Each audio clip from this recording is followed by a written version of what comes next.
Tudo bem, investidores? Sejam bem-vindos à Central do REIT, que nós discutimos a estratégia de como obter uma renda em dólar investindo com segurança nos Estados Unidos.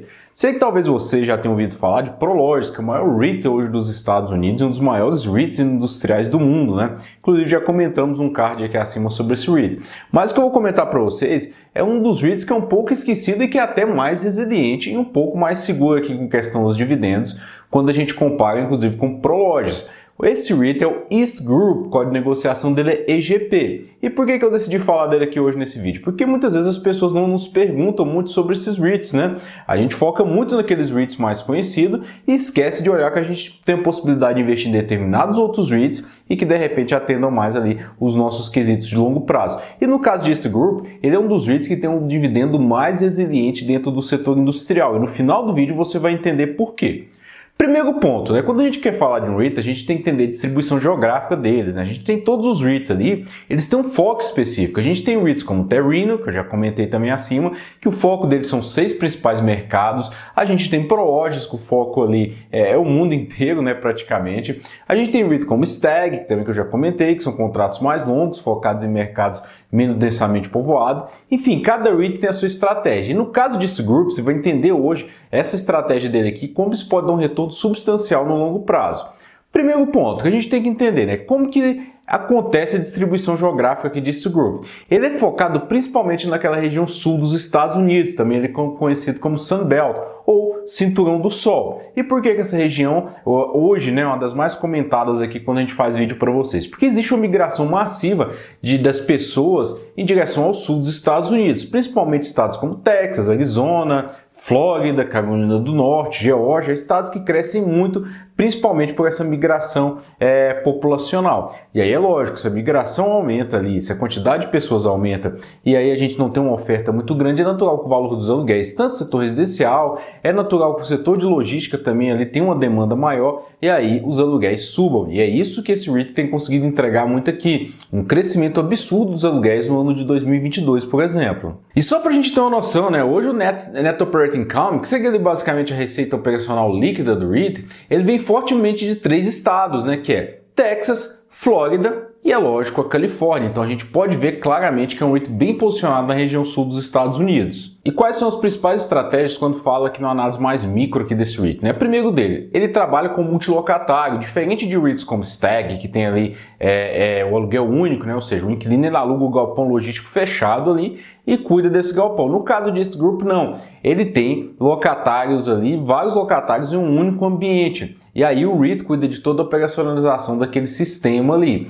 Quando a gente tem vários locatários em um galpão logístico, é comum que os contratos sejam mais curtos, né? Diferente de Stag, que tem contratos muito longos, 7, 10, 15 anos em alguns casos ali. E isso pode ser um ponto positivo ou um ponto negativo, dependendo da análise mais macro aqui. Segunda estratégia aqui do REIT, né?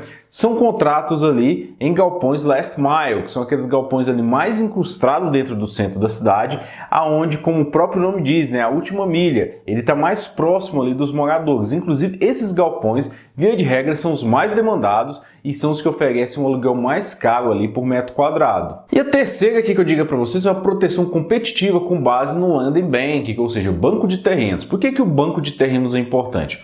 A gente tem que lembrar uma coisa chamada custo de reposição, né? O quanto que custa eu alugar um imóvel? Eu tenho a opção de alugar, comprar ou construir, né? Mas no final das contas, tudo isso vai depender ali do preço de reposição, ou seja, o preço de construção de um novo galpão logístico aqui no caso, né? E um dos fatores primordiais, né, na construção de um galpão logístico é o terreno. Afinal de contas, né, como a gente está falando de galpão last mile, eles têm uma posição geográfica muito importante e muito relevante ali quando a gente fala do ambiente geográfico do REIT. Nesse caso específico, o REIT, a possuir ali o terreno dele, oferece uma vantagem competitiva porque no longo prazo ele pode optar por construir ali esse galpão no melhor momento para ele, ou redesenvolver esse galpão aqui. No caso aqui, como a gente está comentando nesse grupo, você pode ver até aqui na imagem, né, na barrinha ali em Land, a gente vê que ele possui uma porcentagem substancial ali do seu balanço, do seu real estate, ou seja, dos seus imóveis em banco de terrenos. Esses bancos de terrenos possibilitam que o REIT cresça e desenvolva novos imóveis ali no futuro. Inclusive, é isso que eu mostro aqui na imagem para vocês, né? Essa aqui é uma imagem de um complexo logístico que eles possuem ali na Carolina do Norte, a gente vê claramente o quanto que tem capacidade de crescimento e o quanto que eles vêm construindo novos galpões logísticos em áreas que já estão ali bem consolidadas, principalmente próximos a aeroportos, rodovias ou, é lógico, o last mile ali, como eu comentei para vocês. E esse ponto é sensível aqui para nós, porque como esse gráfico aqui, promovido ali pela Roy Capital, mostra a taxa de vacância dos galpões logísticos hoje nos Estados Unidos. A gente vê que desde 2020 a taxa de vacância vem caindo e vem caindo muito, né? Com isso, é muito difícil empresas da área de logística conseguirem renovar os seus contratos. E quando elas vão renovar, esses contratos, via de regra, são renovados muito acima da inflação. Só para a gente ter uma ideia, no ano de 2022, a média de reajuste contratual de East Group foi na casa de 24%.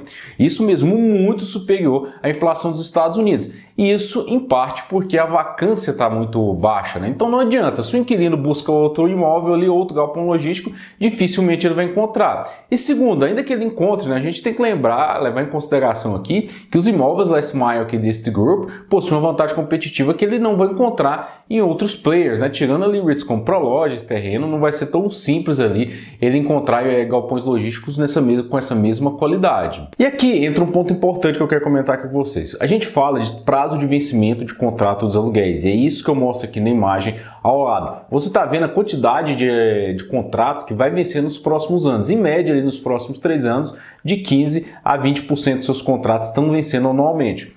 Isso é um risco? Sim, quando a gente está falando aqui em determinados REITs que estão ali em um período ali de muita volatilidade, eu vou dar um exemplo aqui, setor de varejo, né? Se a gente estivesse falando de um REIT de varejo, isso seria um risco elevado para o REIT. Mas como a gente está falando do setor de logística, e como eu mostrei que a taxa de vacância está baixa, a gente tem esses contratos vencendo, eles têm a possibilidade de ter reajuste ali muito acima da média da inflação dos Estados Unidos. Isso por quê? Porque quando um REIT assina um contrato ali com o seu inquilino, geralmente ele é travado com um reajuste médio de 2% a 4%. Só que é um contrato ali de 3 a 5 anos. Assim que esse contrato se finda, o que eles vão fazer? É um novo contrato que vai acontecer ali. Nesse novo contrato já não existe mais uma cláusula de reajuste. E aí que entra aqui esse reajuste médio muito superior aqui que East Group consegue imprimir. Então, quando a gente fala aqui dos próximos 3 anos, a gente tem ali uma perspectiva muito interessante para esse REIT aqui, de que ele consiga entregar um crescimento substancial ali na sua receita, oriunda dos reajustes dos aluguéis dos contratos que já possui. E não só isso, como eu expliquei para vocês, como ele tem um land bank, né, um banco de terrenos muito grande ali, ele tem a possibilidade de fazer um crescimento externo, adquirir novos imóveis, construir muito superior à média dos REITs em gerais hoje nos Estados Unidos. E aqui entra um ponto que eu comento com vocês, né, que é a resiliência do pagamento de dividendo. Já falei em Prologis, por exemplo, que durante a crise do subprime em 2008 ele precisou cortar os seus dividendos. É um REIT que se revitalizou muito, eu diria que é outro REIT Prologis que a gente tem hoje, do que a gente tem em 2008.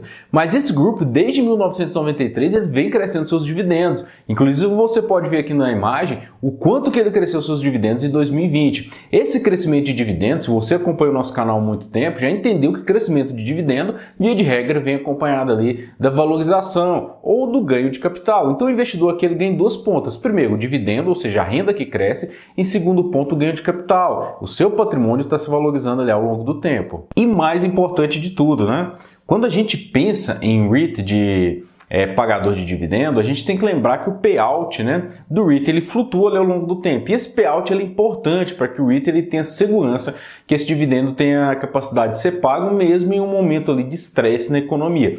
A gente vê que o payout de East Group ele sempre foi mais baixo ali, na casa de 60% mais ou menos. Aumentou um pouco agora em 2022 com um aumento substancial dos valores pagos, é lógico, e aí o REIT vem se valorizando. Mas quando a gente olha na cotação, que é isso que você está vendo aqui na imagem, esse grupo oferece ali um retorno muito maior do que a média do S&P 500, né, desde ali do começo dos anos 90. Enquanto o S&P 500 ofereceu um retorno total na casa de 1.400%, esse grupo já passou dos 6.500%, né? Então eu diria que é um REIT um pouco esquecido pelo investidor, que possui uma segurança muito interessante ali, né, já que possui um payout baixo e uma resiliência muito forte ali no pagamento dos seus dividendos e que às vezes a gente esquece de olhar ali, né? Por isso, quando a gente começa a investir em dólar, a gente tem que olhar a capacidade desses dividendos possuem ao longo do tempo de garantir que a nossa renda ela não vai ser cortada em um momento de estresse, né? Afinal de contas, ninguém quer ver na próxima crise financeira ou sua renda caindo. E não só isso, né? Outro ponto que a gente tem de estresse hoje na economia é a taxa de juros nos Estados Unidos aumentando. O fato é que hoje grande parte da dívida de East Group ela é em taxa fixa, né? Ele está evitando essas taxas flutuantes, vem no ritmo de queda ali na sua dívida e é um REIT bem interessante que inclusive a gente pensa em colocar ali aí na nossa watchlist. E você, o que achou, né? Se você ainda não conhece, temos o nosso site centraldoreit.com.br. Você pode acessar lá o nosso blog gratuitamente, o nosso perfil no Telegram e o nosso canal no Instagram. Espero que vocês tenham gostado desse vídeo e deixe o seu comentário, né? Deixa o like também. Um abraço e até a próxima.